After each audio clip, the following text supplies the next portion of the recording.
Oh enggak, Bu Masrun, Temengking. Salam saya Pak Samuel.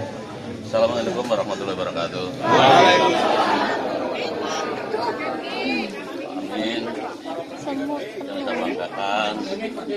Amin. Yang saya banggakan, yang saya harapkan. Dan saya hanya selaku orang desa. Yang pertama, tentunya berbicara masalah desa. Saya sebagai petani. Pertama, biasanya masalah pupuk menjadi masalah. Kalau mau beli pupuk harus pakai kartu. Sudah pakai kartu harus ada simpanan di rekening. Itu pun susah. Nah, ketika sarana-sarana produksinya mahal, tapi begitu panen harga anjlok. Kenapa saya dengar di TV biasanya kalau masa panen malah impor. Nah ini saya mohon sebagai petani tentunya diperbaiki seandainya Pak Anies nantinya bisa terpilih menjadi presiden. Amin. Kemudian yang kedua, wong tani ya kepingin pinter, anaknya kepingin kuliah, tapi rata-rata anggar tamat arep kuliah jere ora biaya sebab mlebu kuliah niku larang. Di samping bayar uang melbune juga semesterannya juga mahal. Oleh karena itu saya mendengar dari niat Pak Anies memperbaiki tentang pendidikan, saya laku orang desa juga sangat bahagia. Mudah-mudahan rencana dari Pak Anies untuk memurahkan biaya kuliah sehingga anak-anak desa juga bisa menjadi seorang dokter, bisa seorang insinyur, dan sejarah ahli teknik dan sebagainya bisa terwujud. Yang ketiga, saya juga seorang muslim yang insya Allah lima waktu saya lakukan. Tapi akhir-akhir ini kan banyak, kita ngomong sedikit salah, banyak para baik kiai yang dikasuskan. Nah ini mohon agar kiranya dengan bergabungnya dengan Caimin, mudah-mudahan nantinya akan bisa melindungi umat Islam pada khususnya dan masyarakat seluruh Indonesia pada umumnya. Amin. Kita kena wong Kristen, wong Islam, wong Buddha, wong Hindu sama saja kedudukannya. Itu harapan kami sehingga kita bisa hidup sebagaimana tahun-tahun ketika presiden yang sudah berlalu. Tidak usah sebut saya yang sebut pasti sudah tahu. Hidup gampang, kepenak, balik pangan juga kepenak, baru jeret utangnya ke tapi saya nggak terasa. Sekarang utangnya banyak tapi kerasanya aku beras larang yang 14.000. Okay? Itu saya dengar dengan istri saya kadang-kadang tak duit ajek aja bener entongnya sedih parone. Artinya itu bahwa memang harga-harga sangat mahal.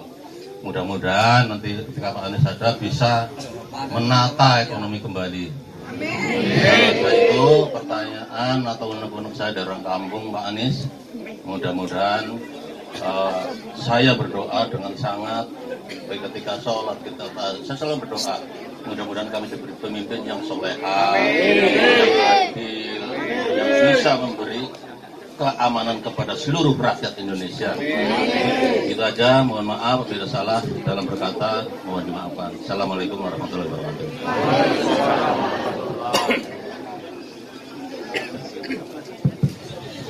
Bapak Yusuf Asmo Warsono. Pak Warsono.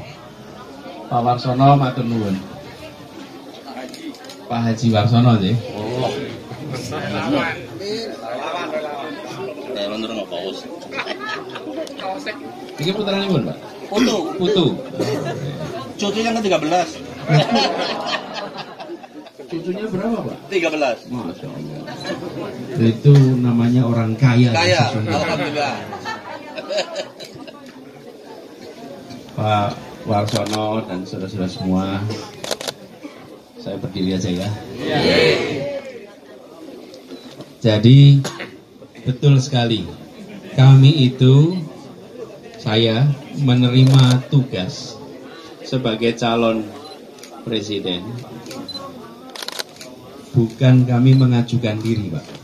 Kami diberikan amanat Saya bukan anggota partai, diminta menjadi calon karena kami merasa bahwa yang harus dihadirkan di Indonesia ini adalah keadilan. Betul tidak? Keadilan itu yang tadi diceritakan. Kami selalu bilang bagaimana petani yang sudah berpuluh tahun menyiapkan kepada kita semua makanan yang ada di piring-piring kita ini, itu datangnya dari petani. Kita bayar berasnya, harga berasnya mahal, tapi petani tidak terima uangnya. Lah uangnya hilang di mana itu? Di antara itu, betul tidak Pak? Jadi kami melihat soal pertanian, peternakan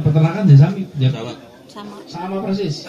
Kalau pertanian itu petani susah pupuk, kalau peternakan susah pakan ternaknya mahal sekali. Kemudian petani ini lama-lama ngutang terus, tanahnya dijaminkan, ujungnya jual, lepas. Jadi asalnya pemilik jadi penggarap. Jadi Pak, kami ingin bereskan itu keadilan. Supaya petani-petani bisa kembali melakukan kegiatan pertanian dan targetnya petani bisa menabung. Kalau menabung itu artinya ongkos yang dikeluarkan lebih kecil daripada hasilnya. Kalau tidak bisa nabung berarti masih selalu tekor. Laras betul? Nah, itu targetnya. Yang kedua, pendidikan.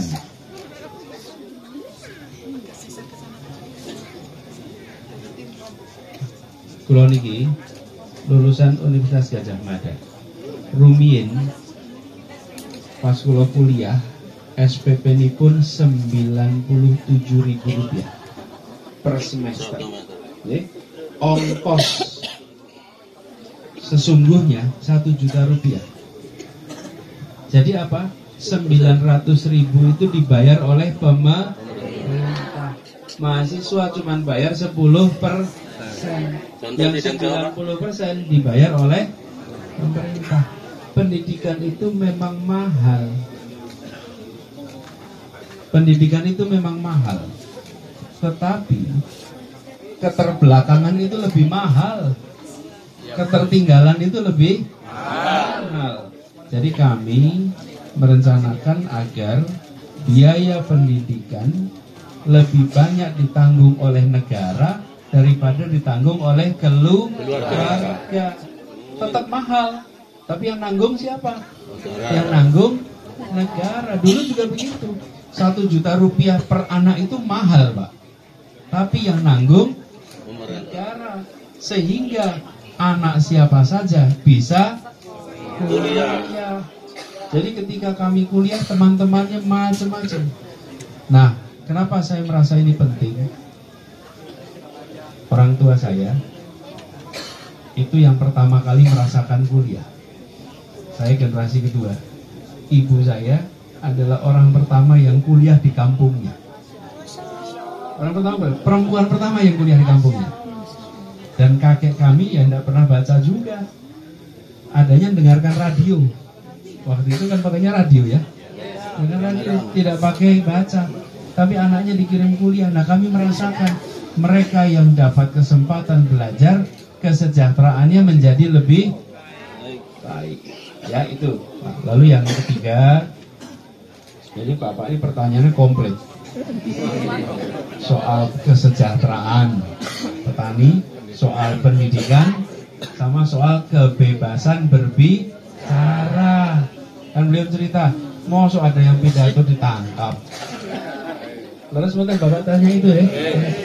Ya, itu yang harus dikembalikan. Jangan sampai kita ini takut. Negeri ini merdeka. Tidak boleh ada rasa takut untuk mengatakan yang menjadi pikirannya. Apalagi mengatakan kenyataan.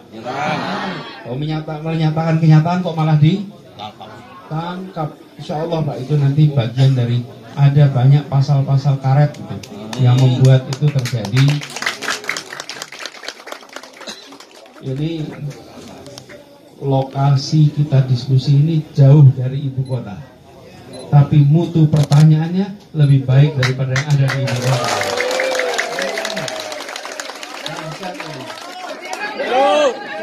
Satu pertanyaan merangkum semua, coba.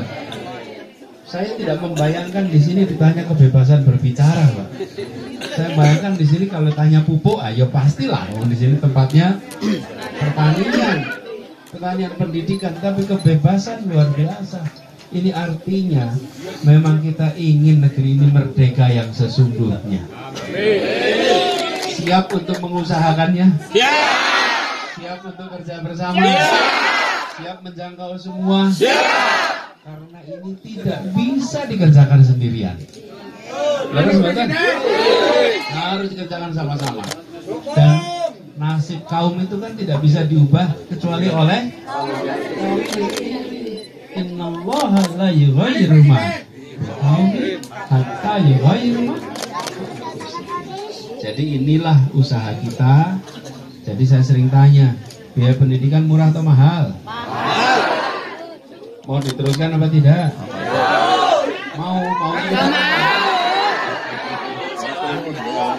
Mau diteruskan mahalnya? Berarti perlu apa? Perlu apa?